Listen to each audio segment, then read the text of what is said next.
All right, hello everybody. Welcome to this memorial in honor of our friend David Latham, our dear friend David Latham. I'm gonna be honest, I was doing okay until a whole group of friends of ours came together, and so kind of all hit me a little bit ago. So we got this. We're gonna get through this, and really appreciate everybody that came out here for this. It's great to see everybody. Great to meet all these people from all these different corners of David's life. I know when I shared on Facebook of his passing, one of the interesting things was just I got all these private messages from people from all these sort of different corners. I didn't even know like they knew David or how they knew David. So I guess I am a little bit curious, just as a way, like I'm curious how some of you might have known David. I'm gonna ask you to maybe raise your hands. And so I'll start how many of you knew David from doing the storytelling events? And that was your connection with David. Okay, that's a big group. What about with the scooters and the motorbikes and the biking crew? Yeah, wow, okay. A lot of friends, they're friends from recovery here. Is that part of it? Yeah, okay. Small but mighty group here. What else? What am I missing? What are some other? Improv? Okay. Cool. Friends with Emily, here for support. Okay, that's great. There was people that like knew him from like punk bands in the '90s too. I don't know if any of those people made it, but yeah, a lot of them were like different parts of the world. We're gonna have a video. Somebody brought in a video story. So this is really great that you can all be here. If you haven't already, we hope you can participate in the memory wall we've put up there, and right in the guest book we've got there. Hopefully you all found the bathrooms. I see everybody got the dress code too. We all figured out the dress code. That was, dress code's whatever. We figured that out. But that was a question that came up. We're like, how am I supposed to dress this? I don't know. Like, David wouldn't wear a suit or anything, right? So, yeah. See, we figured Matt has the best dress code. You want to show? Yeah. Matt, yes.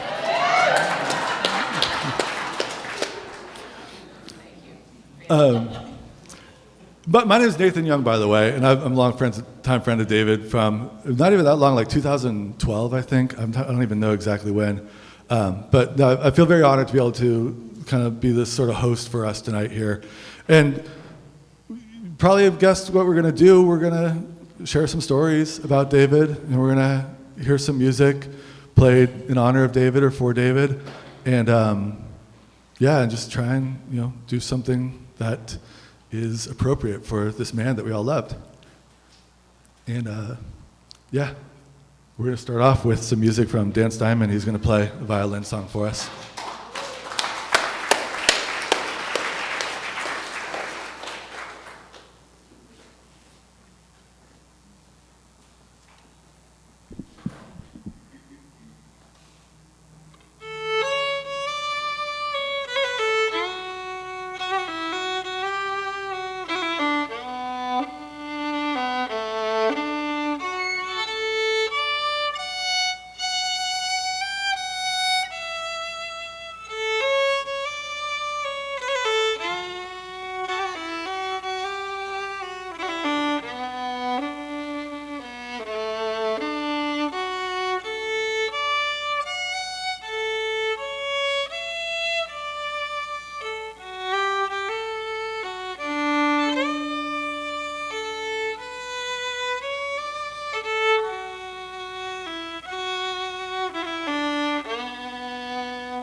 You're asking me how I'm doing. I was doing okay until I heard that. So thank you, Dan. That was really beautiful. And again, thank all of you for being here. It means so much to me. And I really think today is it's about love. And we all love David. I love David. Thank you for sharing that with me. And the first time I ever saw David, he was standing behind the mic. Of course he was, right? He was standing behind a mic at the Whistle Stop, and he was telling a story about partying with Joey Ramone. Okay, and so, for most people, that would have been the extent of the story. Oh, hey, I partied with Joey Ramone, I'm cool. But of course not David, right? Because that was what made him such a great storyteller. He never just told the easy, obvious story, right? He told the thing, he always looked for the deeper meaning, as we say in improv, sometimes, what is it really about? And so that story was really about his recovery from serious drug addiction, and ultimately led him to take care of his dying father, and led him to a whole new career, which he did for the past 12 years, giving his time taking care of people that couldn't take care of themselves. So that's what that story was really about. But I remember just being struck by this great story, and at the event, going up afterwards and introducing myself to him, and just being, again, just struck by this very gentle nature. He's a very gentle person, a very calming presence. And I also noticed he was tall and handsome, so.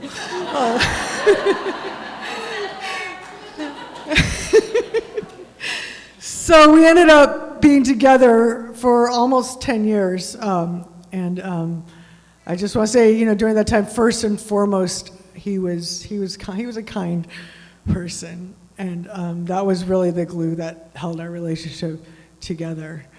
And he made me a better person. And I'm still working on this, but he taught me that know me. He taught me to give people grace, to just assume that people have good intentions and not always go to that negative space. And that's something, I'm still working on, and I hope it's one of the things I carry forward and remind myself of when I'm thinking of David and how he would have handled situations. And every day, his passion for storytelling, his creativity, and his willingness to help anybody that needed it with whatever they needed help with, really it just inspired me. And so the other thing I've been thinking about these past 2 months is the fact that my own mother passed away shortly after David and I started dating. And in fact, on the morning of our third date is when she passed. And she was on the East Coast. I was here. I had seen her recently, but there was really nothing I could do that day. And so I had lunch with another friend, and I was like, I don't know if I should go on this date or not. It doesn't seem appropriate. And he encouraged me to go ahead and go on the date. So I went, and of course the first thing David said was, how's your mom doing? So I said, unfortunately she passed. But I was like, we don't have to talk about it, And I knew I was going to be with my family. We were going to mourn her there. I didn't want to burden this person who I barely knew with this. And so he said, okay, well, just go grab some seats. We were at Twigs or Lestats or somewhere like that. He said, go grab some seats. I'll get coffee. And so I did that. He came back with the coffee, and he sat down next to me, and he turned and looked me in the eye. He took both my hands in his and just said, Emily, tell me all about your mother. And it was just the perfect thing. And you know what? It was the one thing that nobody else had said to me. Like all these other people who I had known for many more years didn't think to just say, tell me about your mother. And that was, of course, the one thing I needed to, because I didn't want to burden him, but I desperately wanted to talk about my mother. I wanted to tell somebody all about my mother. And so I did. And I think that was probably the moment that I started to fall in love with David. And so this afternoon, I've invited a few other people that were close to David to say a few words. And so in memory of that moment, when I realized Now, he wasn't just cool and tall and handsome, but he just had such a good heart. So in memory of that, and most of all in memory of David, please, my friends, come and tell me all about David.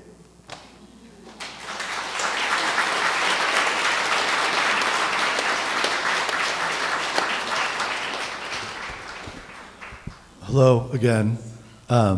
Yeah, as I said before, my name is Nathan Young. I've known David since, I think, 2012. And I was very blessed to get to know David at a time in my life when I had a lot of time on my hands, because one of the things I was so struck by was the way he just sort of like kind of integrated himself into my life. When we started hanging out, we were working on one of his stories together that he was going to tell for the storytelling event at the Whistle Stop back in the day. And what was interesting about it was, all right, so first off, I was just sort of so enamored with the guy already, because he was just like so easy and genuine and very sweet, and he just had a way of like just kind of cracking the right jokes at the right moment. And then he'd show up, we were working on the story together, and he had like the story I'd written, it had like all these like crumpled pieces of paper, and then like half of the story was like typed out, half the story was like written out, and sometimes the writing was like in black ink, and sometimes it was like blue ink, sometimes it was green ink, and then sometimes it was like a Sharpie on a napkin, and he just like had all these like pieces of paper, but he knew what it all meant. He's kind of going through it, and we're working on the story together. And then we're supposed to be like, all right, we're going to work on your story for the performance here, so you can share this at the Whistle Stop. And we ended up just like talking and chatting and not getting far enough into his story as we thought. We actually ended up like exposing, like, this is the other part, like just he was so down to go deep with his stories that he shared, because one of the first things he did, even his first story, was about how he stole $20 from the actress Terry Hatcher when he was a limo driver. And one of the things that was like not working about the story, but we're like, well, why just $20? Like, why, because the story, there's a whole wad of cash in there. Why didn't you like just take the whole wad, or like at least like $60? I don't know, like why 20? And then he ended up being like, well, it's because I had a heroin addiction at the time. We're like, oh, okay, like that's important context. And because that $20 was the next hit. And they're like, well, that's the story now. Like, are you open to share that story? And he was nervous, but then he was like, yeah, okay, let's do that. We're going to share that story. I was like, okay, let's do this. And then, there's this man just kind of sharing this whole story with me all of a sudden, and that's not what I thought I was doing with my day, but we did it. And then the funny part was, then after that, I was like, okay, well, I gotta go run some errands. And he was like, okay, so we'll just take your car? And I was like, and then the wasn't like so much that like, that he did that, but like also that like I was okay with that. It's like, yeah, cool, yeah, let's go, that sounds fun. Like, cause I've had, even when I'm like in relationships and with girlfriends, I'm like, don't you have somewhere to be? But he was down. And then he like, we like ended up like hanging out till like 10 o'clock that night, and then like hardly even working on the story, just chatting, and he still had a lot of work to do on it. He's like, well, I'll just come back tomorrow morning. I'll see you at 10. I was like, all right, cool. And it was just like that for like 3 days. We were just hanging out, and it was like, wow. And it was like so casual and easy. So that was kind of like my introduction to David, and we ended up getting very close over the years. And one of the other stories I want to share was many years later, we started a men's group with some of our friends. A lot of us, almost all of us, are in here. And it was just very small, casual. We met at my apartment in Golden Hill, and we just knew that like we needed the space as men to get together and like talk about what was on our minds and talk about things we were dealing with and what was going on.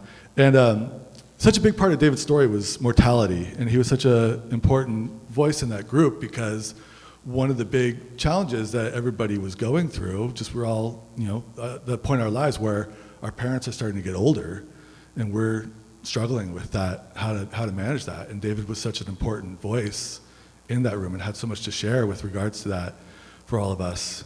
And we sort of, I think, came to view him as sort of like the misfit sage of our little men's group. And one of the really interesting things that happened that I really think is just such a good like encapsulation of David and the way the effect he had on us in our group. There's another guy that we all knew from our neighborhood. This guy, his name was McCool. I don't know if anybody remember McCool. Okay, he was a friend of ours, and he had recently been diagnosed with like pretty severe cancer, like stage 4 throat cancer. Like his days were numbered, and we were debating whether to invite McCool to the group or not. And on one hand, we saw that it'd be like, it'd be really helpful for him. Like that's what this should be for somebody that's going through something to have this space to come talk about it. But I think also one of the things we were debating was like, are we ready for this? And what if he comes here and he's just like unloading and suddenly this whole group becomes about him and there's no time for the rest of us? And like, are we ready for that? Can we handle that? And we were having this debate in my apartment in Golden Hill. And one of the things I knew, that's the apartment, like all my friends knew, just like, if I was expecting you, you just open the door, you just came in, don't like knock or anything. And the other thing is like usually in these men's groups, a lot of men's groups are really neurotic about like show up on time, and if you don't, you have to do like push-ups or something dumb. We didn't do that, but we were very like strict about showing up on time, except of course David was allowed to come in late because, of course. And, and so we're having this discussion to kind of get our group started that day, and we kind of hit that moment where all of us were sitting with it like, oh, this is a heavy decision, what are we gonna do?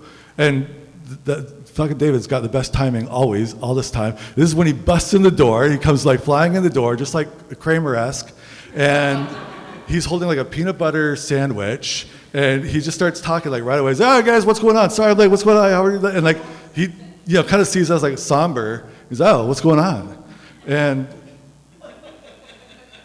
And we're like, oh yeah, we were talking about whether or not we should invite McCool to the group. And he's like, oh, yeah, that's a great idea.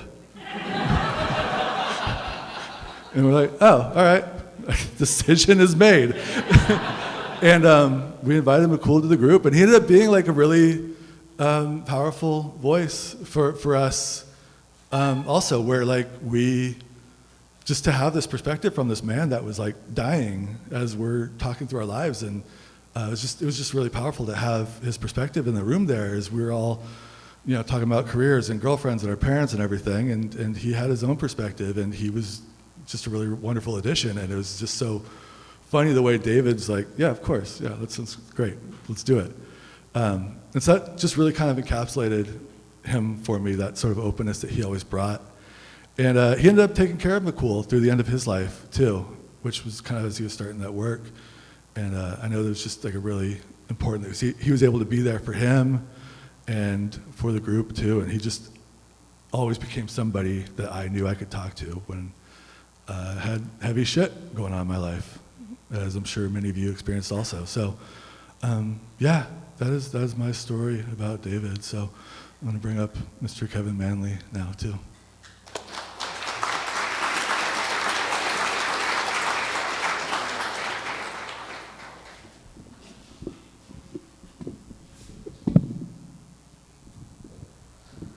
Hi. My name is Kevin Manley, and yeah, I could probably take 30 seconds to tell my story. Dave said, Kevin Manley, welcome back. And that's the story, because that changed my life. Yeah, so there are a lot of storytelling people here, and maybe people who aren't, maybe people don't know what it's about. And so I feel like I'm a little bit of that voice here for David with the storytelling. A couple of things that he would always say was that, yeah, this is a place to tell your story, because if you're telling a story, you're telling your story, somebody else is telling it on the other side of town and they're fucking it up. He also would say, he would say things like start in the action. If you got punched in the face, start off with you got punched in the face. He would always say, true stories happen to us every day. Just regular stuff, little stuff. And so people who know me from storytelling know I don't tell funny stories. They also know maybe that Dave would always have these topics for the story for each month, and I'll get up and I'll tell the story, and they'll be like, yeah, how do you shoehorn that into that topic? So that's what I'm going to do today, just like I would at True Stories Wanted or Long Story Short. I'm going to shoehorn it in here.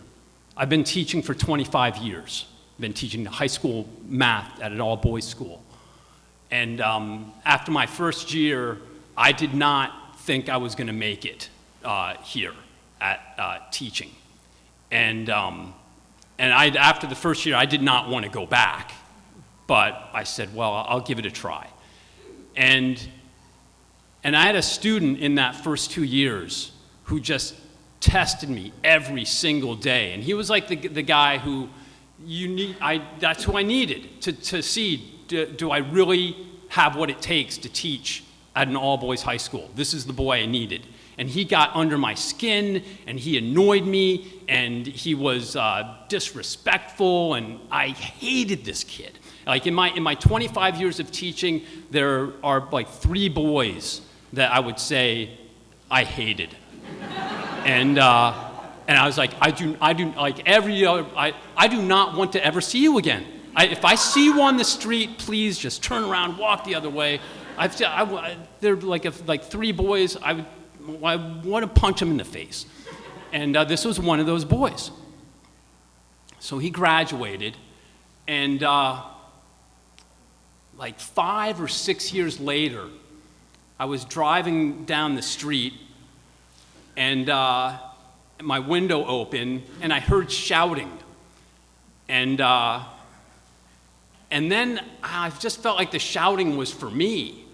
And I looked in the rearview mirror, and there's someone booking it down the street. And I felt like they were chasing me, so I stopped, and sure enough, someone runs up along next to the car and comes up with the open window and grabs me, and Mr. Manley! And it was this boy. And he was working for SDG&E. It was kind of like a moment of, Mr. Manley, I made it. And pleasantries, I didn't punch him in the face.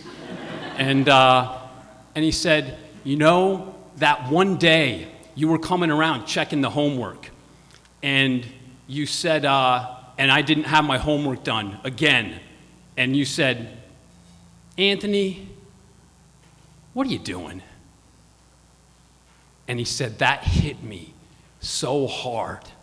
And from then on, it just kept coming back to me. I wanted to be equal to that. What was I doing? I did want to be better. I spent 25 years trying to say stuff to students to change their life, to impact their life. Like I'm planning it out, I'm writing it down. And this one moment, I said, Anthony, what are you doing? And that's what stuck with him. 8 years ago, I was at Liberty Station, and I walked into a storytelling event, and I got up and I talked, and it was this long, rambling story. I had no idea what I was doing, and but it felt good, and I heard a lot of other great stories, a lot of crazy stories, and I was like, that was fun, and I left. Wasn't sure if I was going to go back. I'm not a person who is really comfortable like getting into things and meeting people, and I don't feel a part of. It's very hard for me to feel a part of. And I went back the next month, and I was at the fountain, and I was getting a drink at the fountain on the first floor of this place in Liberty Station, and I hear a voice behind me. Kevin Manley, welcome back. And that changed my life. David saw me, he heard me. I had no idea, why the heck would he know my name? But he knew it, and that was David. He paid attention to the world. He paid attention to people, and I know there's a lot of people here that he gave a voice to just because he paid attention and he saw. And that's why I loved David, and why you all do too.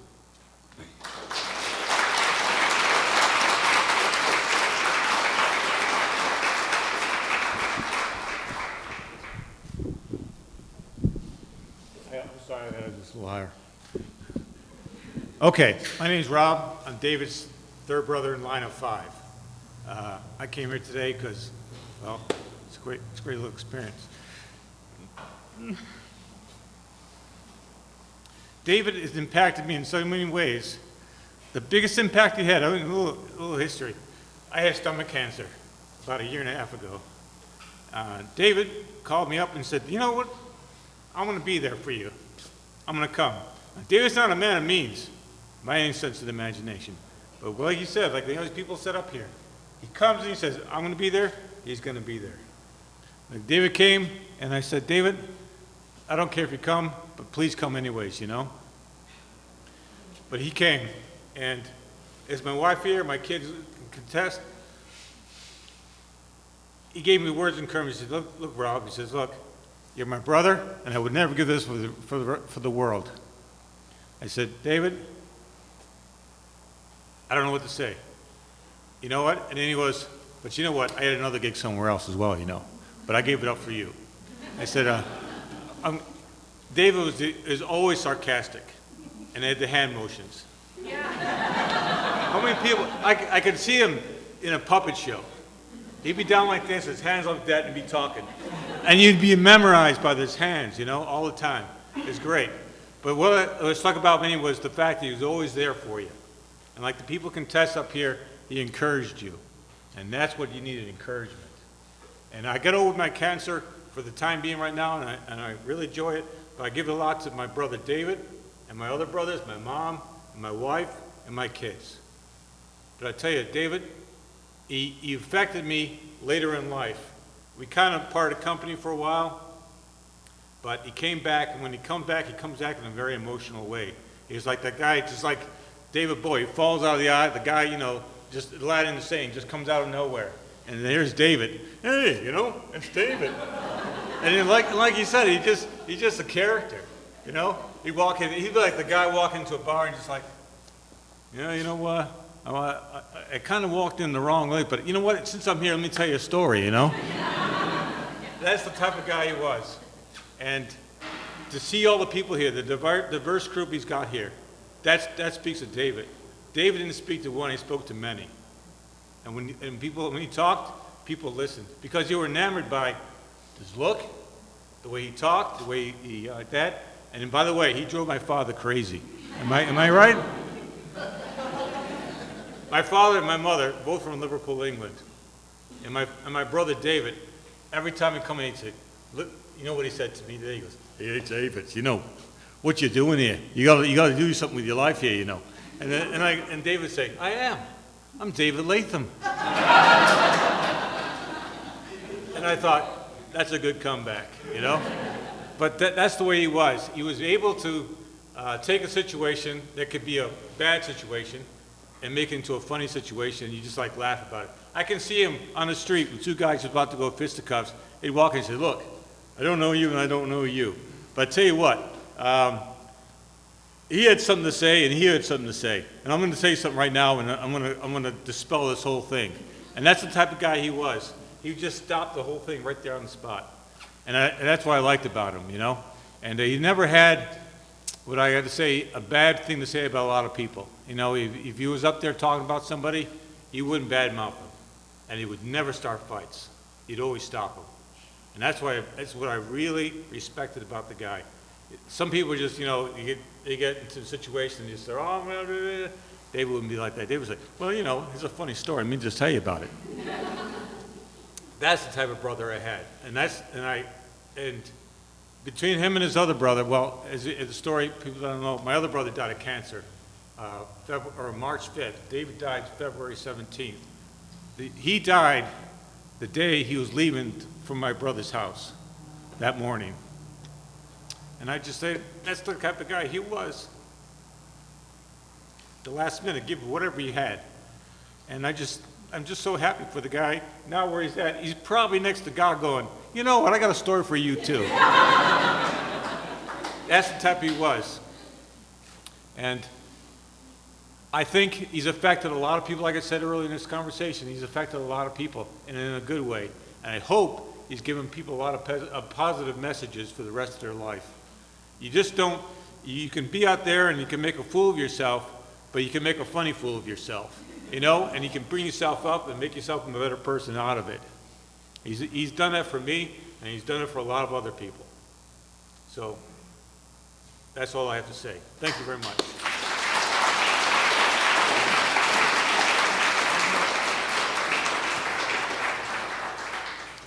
I hope I can speak as eloquently as my brother and everybody else here, but I've got a few notes.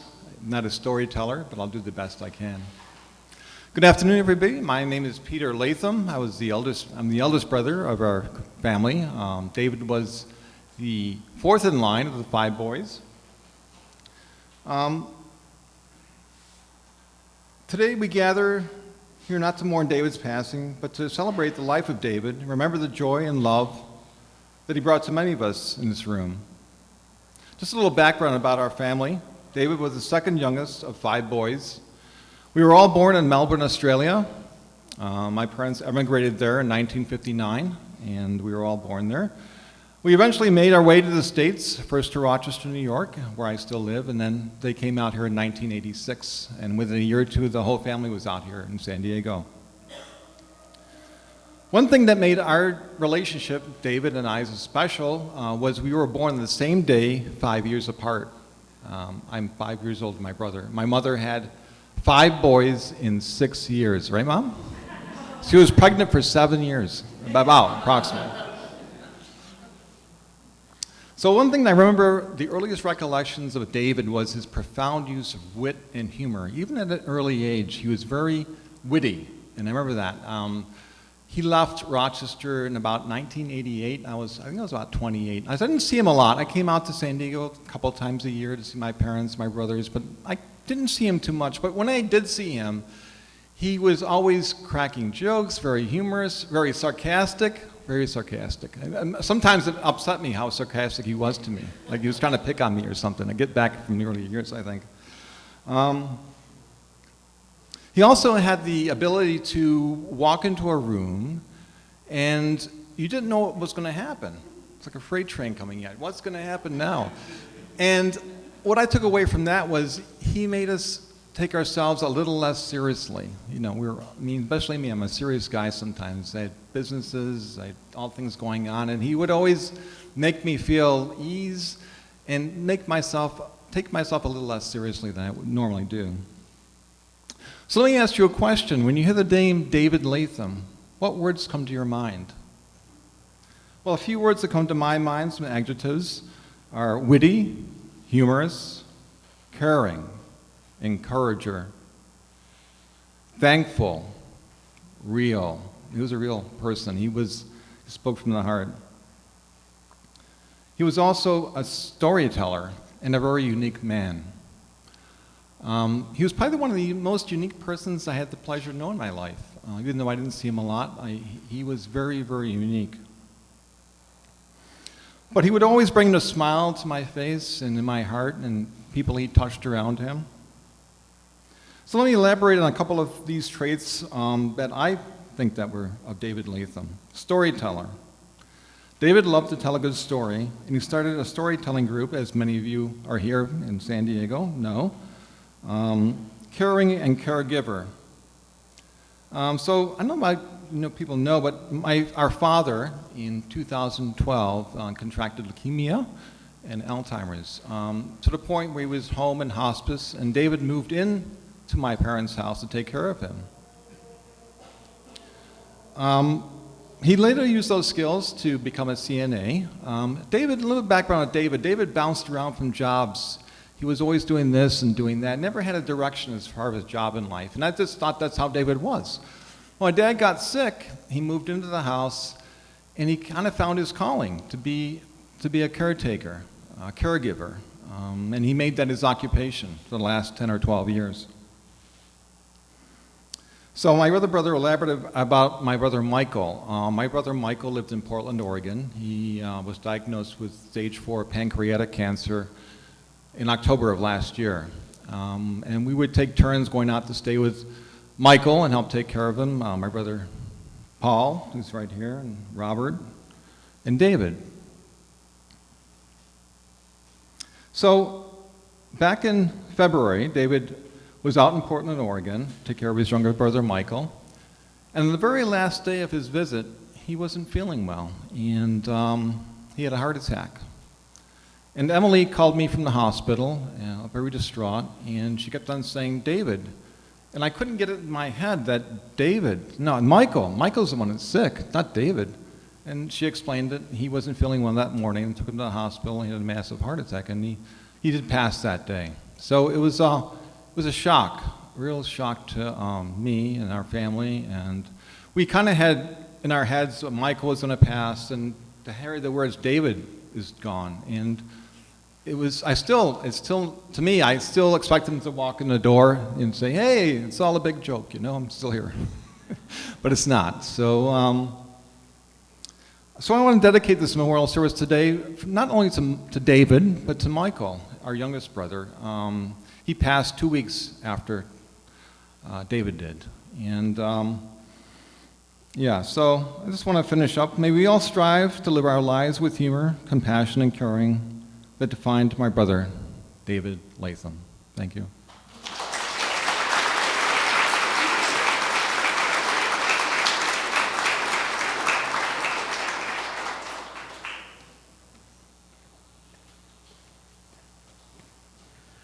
I'm David Schmidt. I knew my tocayo David through the storytelling things, and after I met him, we bonded really quickly over two things. We bonded because we're both caregivers, but also because we both shared this very quirky, sarcastic, weird, dark sense of humor. And one of the first times that we hung out, I saw that in David. We were having a coffee, and he told me a story about back when he was a limo driver, and there had been a guy who worked for the limo company that nobody liked. The guy was just mean to everyone. He was a jerk. God, I hope he's not here somewhere. Anyway, we love you, man. Nobody liked this guy, and so they decided to pull a prank on him after he went too far, and so they told him that there was a client that he was supposed to pick up in the limo, and they gave this guy a costume. They said, this client, he's a child actor, he's an A-lister, big name, I can't tell you who it is, but he wants to have his birthday at Chuck E. Cheese, and he wants you to show up wearing this. They'd gone to the dollar store, they got him this ridiculous get-up, like this stupid leprechaun hat, and these oversized novelty glasses and this goofy tie. They told him to paint his face bright orange. And they said, yeah, the client, you just go wait for him at Chuck E. Cheese and he's going to show up. And so they got this guy to just stand outside of Chuck E. Cheese with this stupid freaking get-up on for like an hour, waiting for some A-lister kid who never showed up. And he said, send us a photo of yourself so we know that you're there. And so David showed me the picture on his phone of this guy with this idiotic getup on. And I saw that picture and I said, this guy's freaking cool. I want to be friends with this David guy. So I knew that we shared the same sense of humor.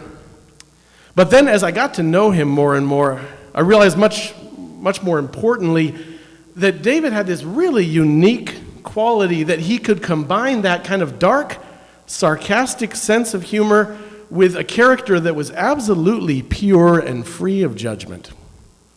David was unfailingly kind and compassionate. When he saw you, he really saw you just as you were. And he didn't care who you were, where you came from, how you lived. He saw you absolutely free of judgment, with grace and love and compassion. For David, I think inclusivity, it wasn't just a buzzword. He really put it into practice. It went far beyond just ticking all the right boxes or making sure everybody knew that he was on the right side of things. It was just something that naturally came out of him. No matter who you were, where you came from, David just accepted you and he didn't ask questions. Put it in biblical terms, he didn't just follow the letter of the law. He followed the spirit of the law. the spirit of love and inclusion. So David and I, we would hang out with my friend Jody. Jody was the young man who I was caregiver to. He had Down syndrome. He couldn't speak at all. And when David first met Jody, too, I noticed another really unique quality about David, is that he was unfailingly curious about everyone and everything. When he got to know somebody, he saw what was unique about them, and he wanted to know more. He just had this natural curiosity. And so he met Jody, and he realized, okay, Jody doesn't speak. Cool. So he sat down and just hung out with Jody and got a feel for what's Jody's language. And he got it. Okay, Jody's language, it's body language, it's touch. And he just got people, no matter how different they were. And as he got older, he got more curious, which is a very rare quality for a human to have. Most of us just get more stubborn and stuck in our ways and curmudgeonly. I know I am. I'm much younger than David. But David, he got more open and more curious and full of grace as time went on. So one of the last times that I hung out with David, it was late last year, and it was when Jody had died. I was here in town. David and I, we would always meet up with Jody, and so I told him that Jody had died, and David and I met up for a coffee in Balboa Park, and of course he just gave me a big warm hug, the real deal. We sat down and talked about it, and we talked about death and mortality. I think a lot of people know that David, he was not afraid of mortality and death. And we talked about that, and he told me, I'm going to paraphrase him a little here, but he told me, I really don't know what's on the other side. I don't know what that looks like, but I don't think it's nothingness. I don't think we just die into nothingness. I think there's love there for us. I think there's grace. There's acceptance. That's what we're going into. David, he knew that. He said that with conviction. And I believe that's true, and I believe that's what David's gone into. And meanwhile, he's left that love, that grace, that acceptance. He's left all that here for us. And I hope that we can learn by his example and try to be just as gracious and loving and accepting as David always was of us.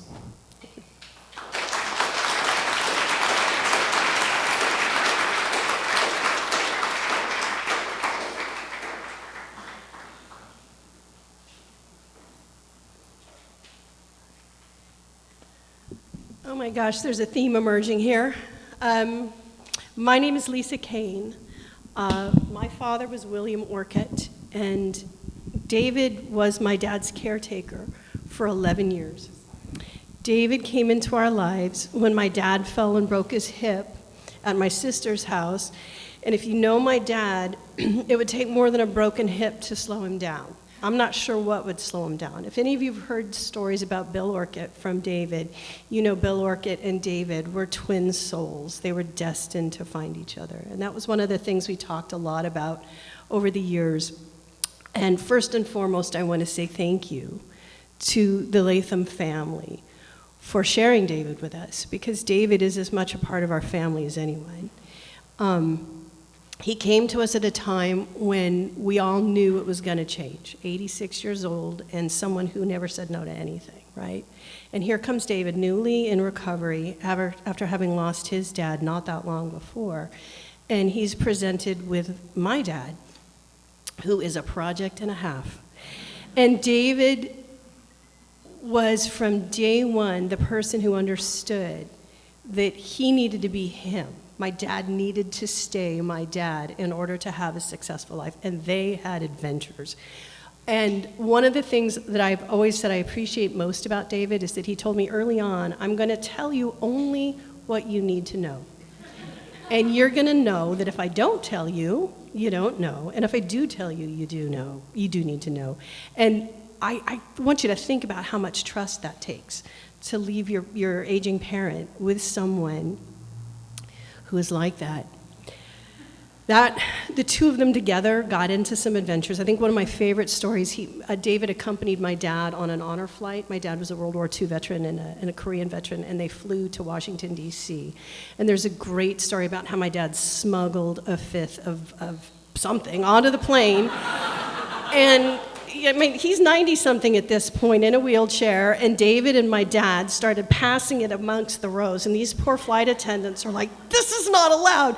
And who's going to tell David and my dad that something's not allowed? I'll tell you what, nobody is going to tell David and my dad that something's not allowed. David got to see us crying in our pajamas. David got to see us making the final plans for the inevitable decline that we knew he was going to help us through. He cared for my dad in personal ways and in professional ways that I could not possibly express how grateful we are and how it allowed us to be his children for his whole life. He stayed at home, which was the most important thing for him, was to be able to stay at home. That would not be possible without David. I worked full-time as a teacher the whole time, the 11 years that David cared for my dad. I knew that when David said get on a plane, I needed to get on a plane. I knew that when I didn't hear that I had to get on a plane, that he had it under control. One of the things I want to say is that Emily would text every so often, and he'd get that text, and he would look at it and he'd go, I love that girl. And he loved you so much. I remember when Emily came into the picture, it was a few years into us knowing David, and we were looking at the two of them going, this is definitely a pair of people who are attracted by some sort of energy that we don't get. And I just know that was the most wonderful thing to watch, was how much he loved you and how much you loved him. It was inspirational and it was joyful. But I gotta say, David knew I was kind of woo-woo and believe in signs, and I yesterday was at the Holy Trinity of David and Bill, who was my dad. We went to Costco. I went to Costco, I went to Dollar Tree, and I went to Walmart to get ready for this. And David and I knew, one of the things, if you know about David, you know his love for the Ramones, right? It's his religion, practically.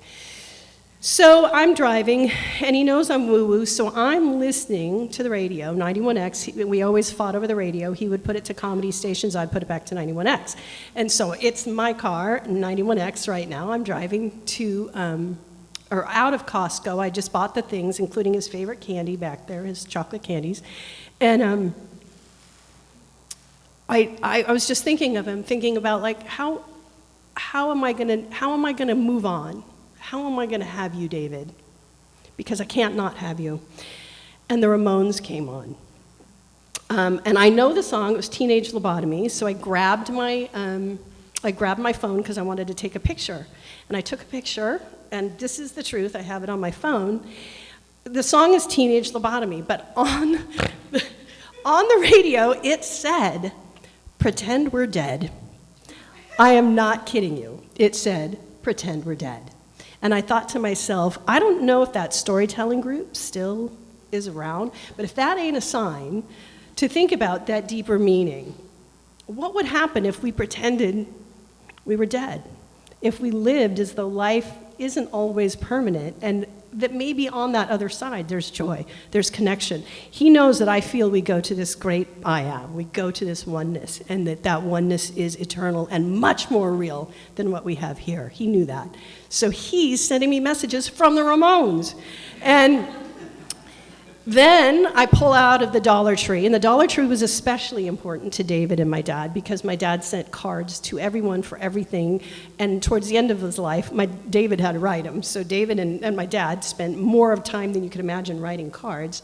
And on comes the radio as I'm pulling out of the Dollar Tree, Iggy Pop, Lust for Life, which is another thing I talked to him about, how I don't understand aging Iggy Pop, but he seemed to be able to understand aging Iggy Pop, and it was Lust for Life. You have to have a lust for life. Then it was on to Walmart, where we got the water. And as I'm driving out of the Walmart, on comes my favorite, which was the Beastie Boys. You gotta fight for your right to party. And I don't know that was, you know, when you're a teenager, that song means one thing. But when you're a 60-year-old and life is getting kind of rough and you're going through the darkest part, the loss of a parent, the loss of your friend, your dear, dear friend, I got that message from David. You got to fight for your right to party, because that's David Latham. Fight, fight, fight, fight, to be the good person, to have the life, to have the love that David was and is and will forever be. Thank you for coming, and I know he and my dad are up to no good.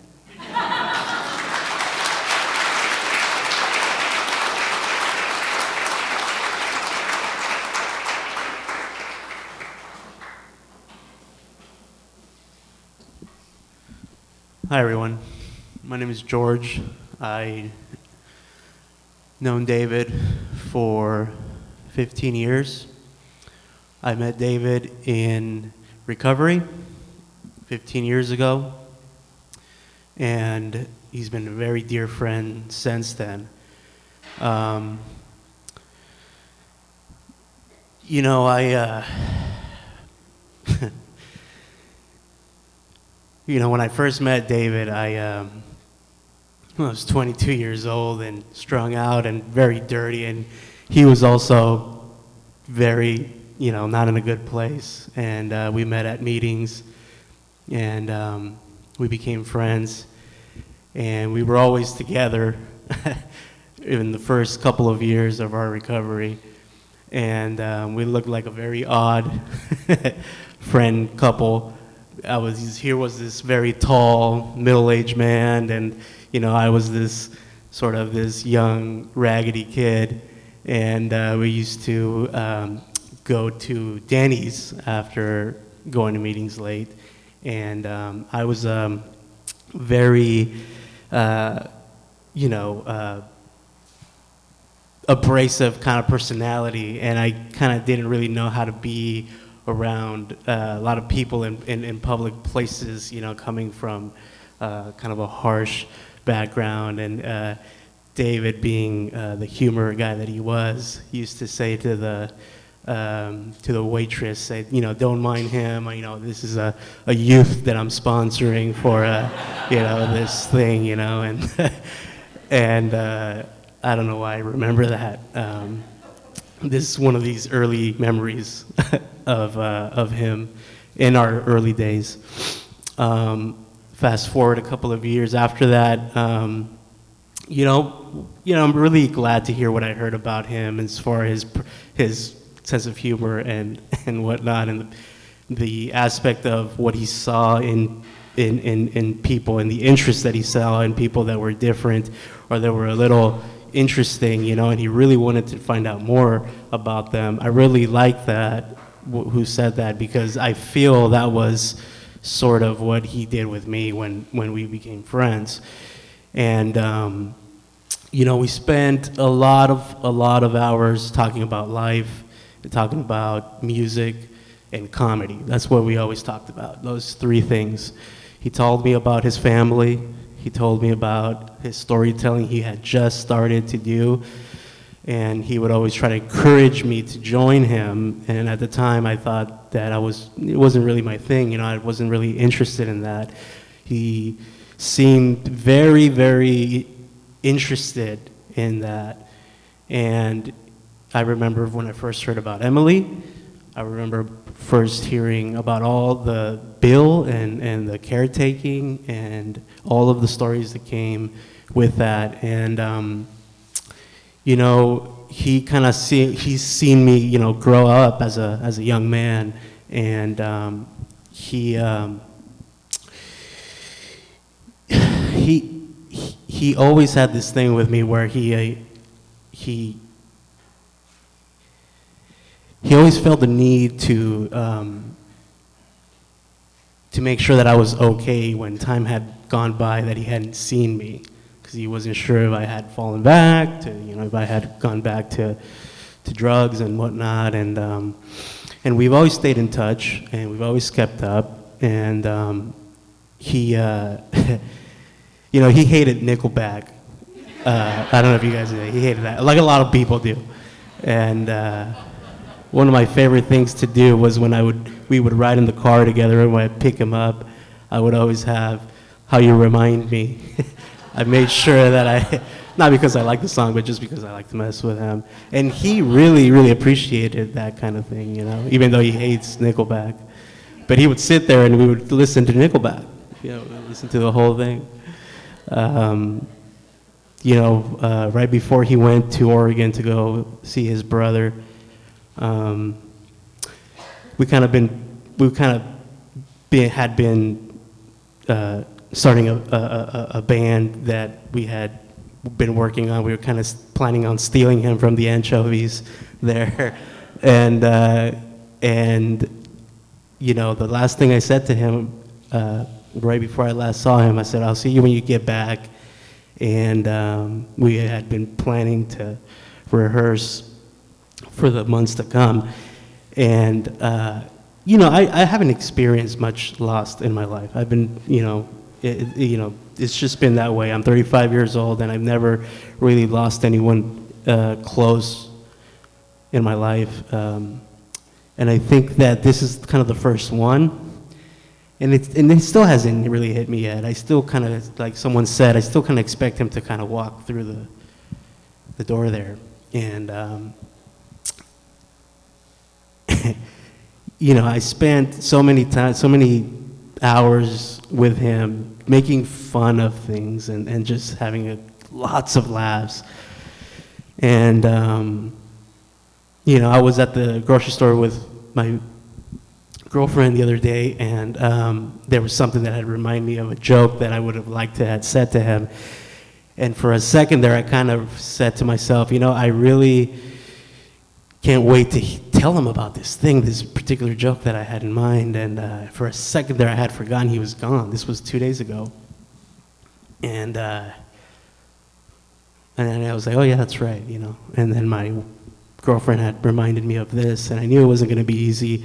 Emily had asked me if I wanted to speak, and I knew that wasn't going to be easy. But I knew I wanted to do it anyway, because he's very important to me. He's one of my closest friends. I told him everything about my life, everything. And he listened, and we would always make jokes about even the hardest things that you can face in life. We would always make fun of it in our way that we would do that. And we could never spend a couple of hours together. Every time we were together, we would spend 5 to 6 hours talking, laughing, and whatnot. And I'm going to miss him very dearly. So thank you guys.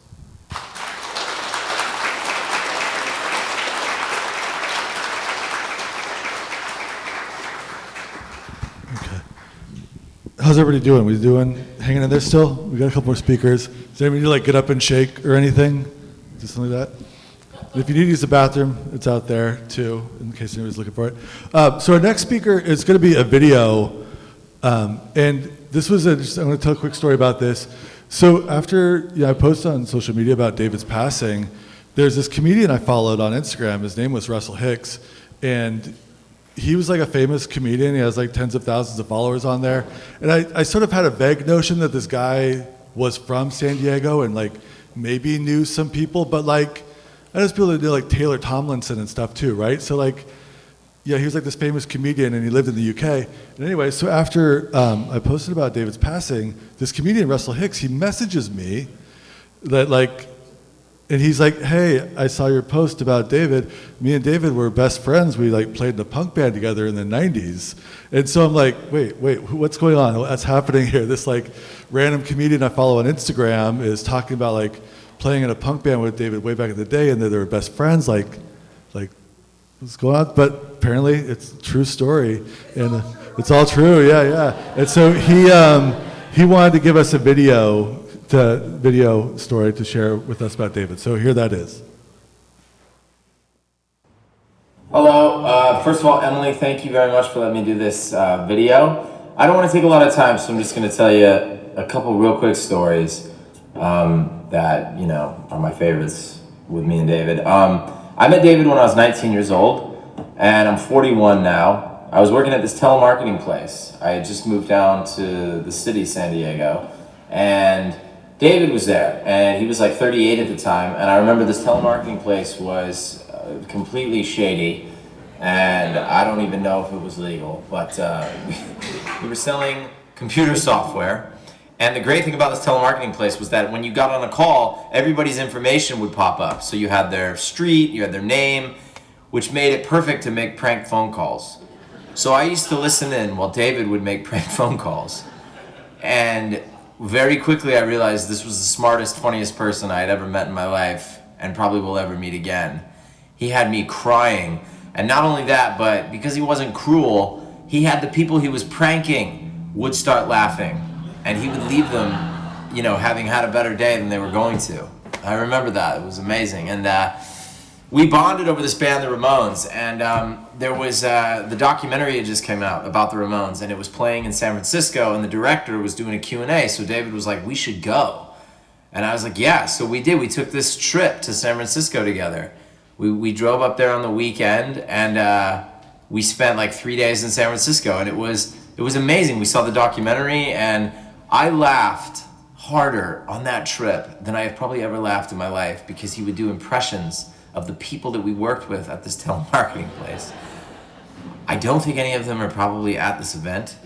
If you are, you know that you're perfect to be impersonated, and we did it with love, because everybody there had such a distinct personality, and they were such characters. It was hilarious. We would just do these impressions about what we were experiencing day to day, and David had me to the point of tears. And to this day, it's just one of the most euphoric weekends I've ever had in my life, because I just laughed nonstop, you know, from the moment we woke up to the moment I went to sleep. And there was another thing that we did together where I was in a band with him, and we had driven up the PCH. Again, we're driving up the coast. And I was the guy in the band that was like, we're gonna make it, and I was just so focused and serious. I was in my early 20s, and I was just all like driven with ambition. And he was like, he saw that the beach was there, because the view is amazing. He's like, we gotta pull over and go and just experience this. And I was like, we're on a time schedule, we gotta get to this venue, man, what are you doing? And he pulls over, and we go out on the beach anyway, and I'm kind of stressed, and he just turns to me and says, Russell, these are good times right now. And I never forgot that, because he was right, and I was able to be in the moment, and it was an incredible day.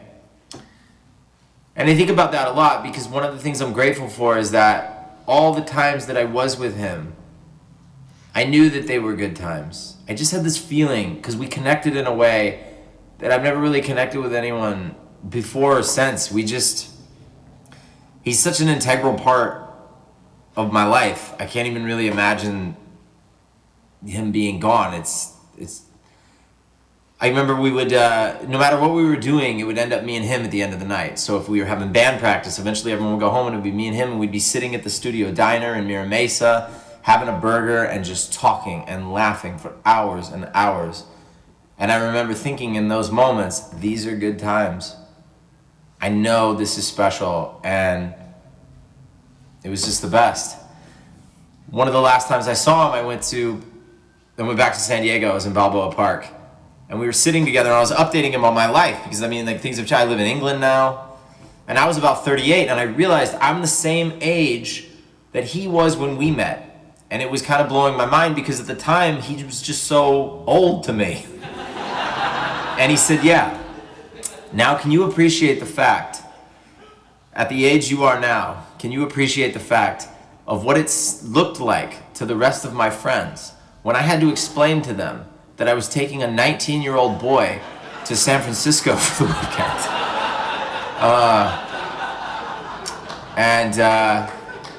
I can.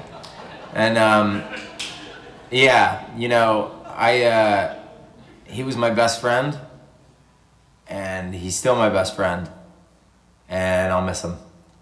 So thank you for letting me speak.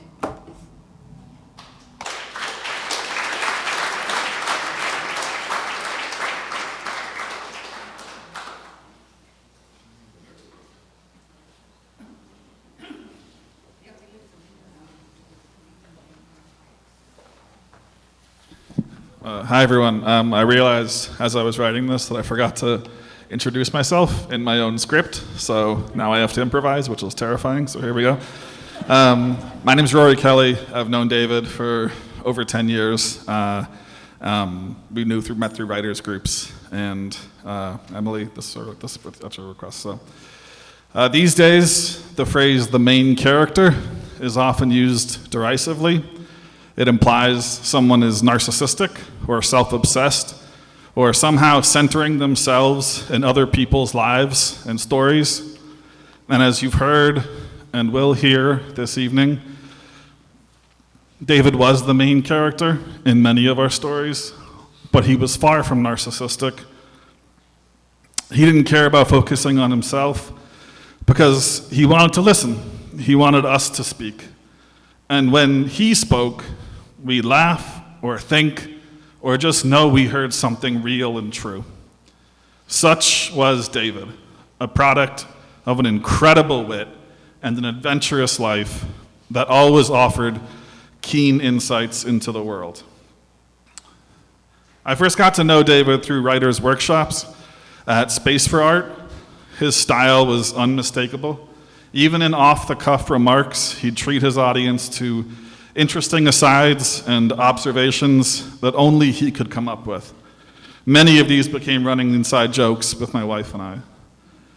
Writers' workshops often ran late, and Space for Art was in an area of downtown San Diego where a lot of unhoused individuals congregated. They set up homes on the streets.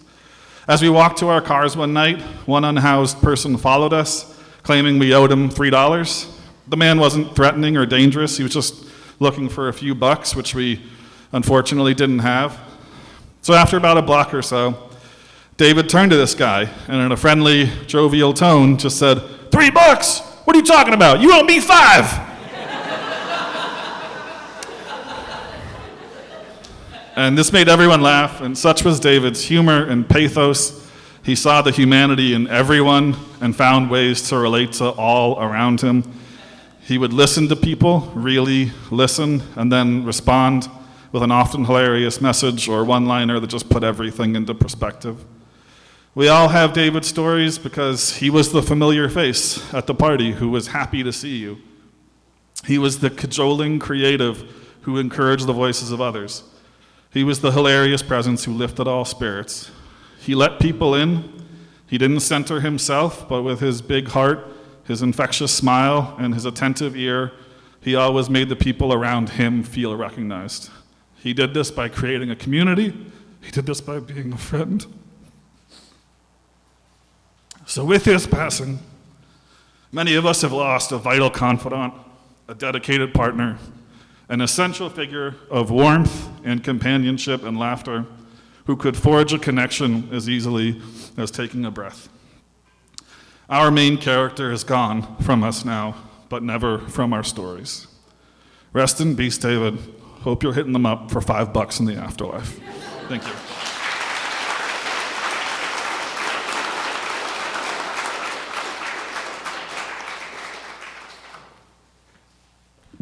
Thanks, Roy. That's really summed up a lot of what I've been feeling this past month too, is the story about the asking for the $5 is he always knew how to make any awkward situation that I got myself into, which happens all the time, as those of you that know me know, just better. And I don't know what I'm gonna do without that. So give me grace, guys, the next couple of months. So music, as anybody that knew David knows that music was really an important part of David's life. It was a really important part of our relationship as well. It was one of the passions we shared.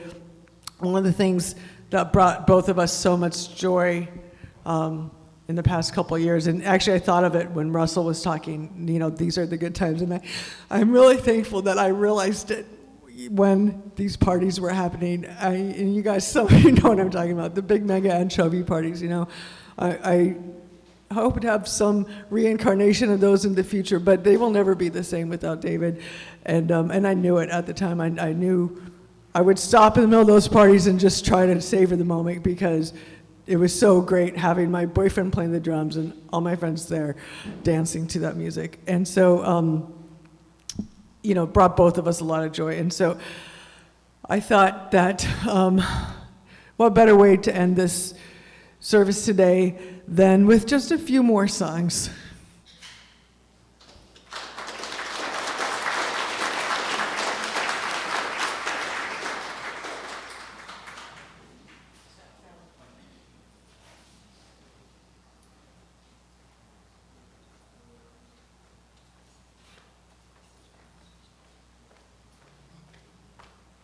We're first queuing up a video of David singing a Ramones song because, of course, we couldn't go the whole time without playing the Ramones.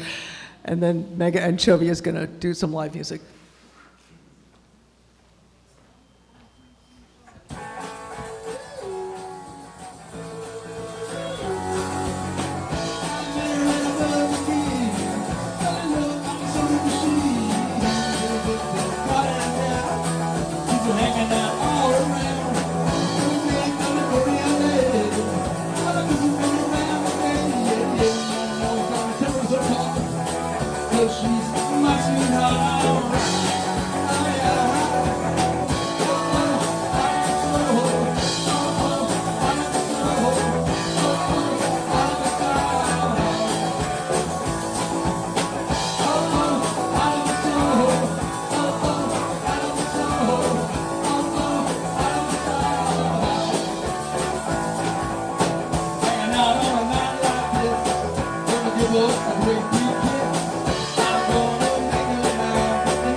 Thank you, everyone, for being here. We're Mega Anchovy. One more song.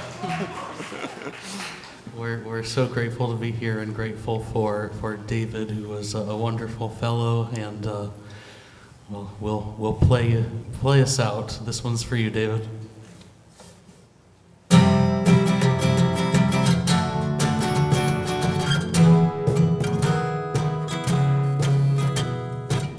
Would you say if I sang out of tune? Would you stand up and walk out on me? You know it is that I'll sing you a song, and I'll try not to sing out of key. Oh, I get by with the help from my friends. Oh, I get high with the help from my friends. Oh, gonna try with the help from my friends.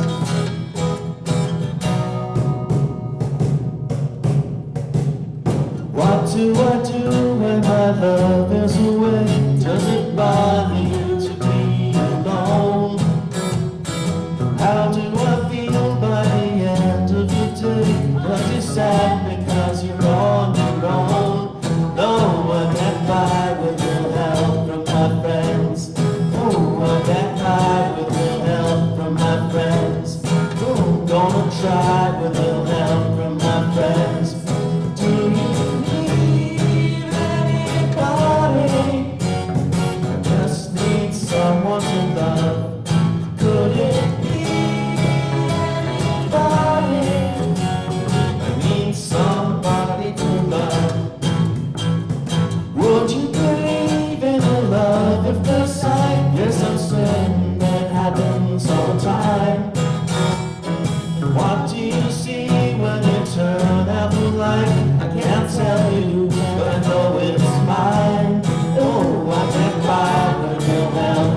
my friends. Oh, I get high with a little help from my friends. Oh, gonna try with a little help from my friends. Do you need anybody? I need somebody to love. Could it be anybody? I just need someone to love. Ooh, I get by with a little help from my friends. Ooh, I get by with a little help from my friends. We gonna try with a little help from my friends. Ooh, I get by with a little help from my friends. A little help from my friends.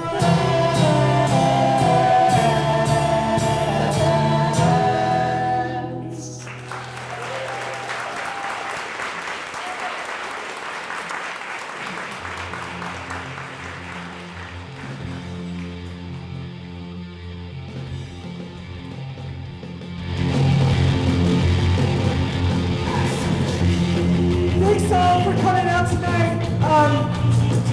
It means the world to me. We've got the venue for another hour and a half, so please stick around, have some more food, have some more coffee, keep me company. Thank you.